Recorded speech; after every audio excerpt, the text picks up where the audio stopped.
Ready? All right, we're working on a 2018 Chevy Duramax. It's the 3/4 ton. So for the 2500 and 3500, the caliper is the same. Working on a front caliper, we have our new snap clip, and it has the dual stud.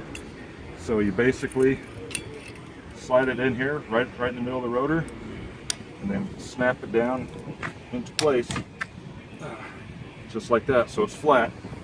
You can always tap a little bit, make sure it's flat. Do the bottom side.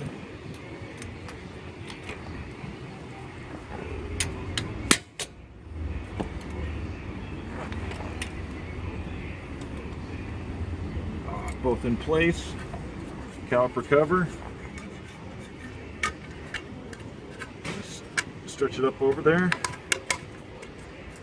Set it flat on the clips.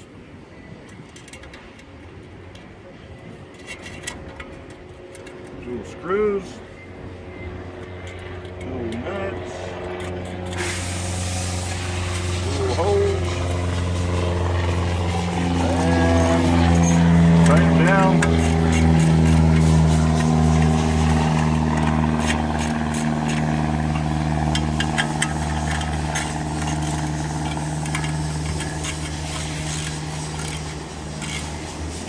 And good to go.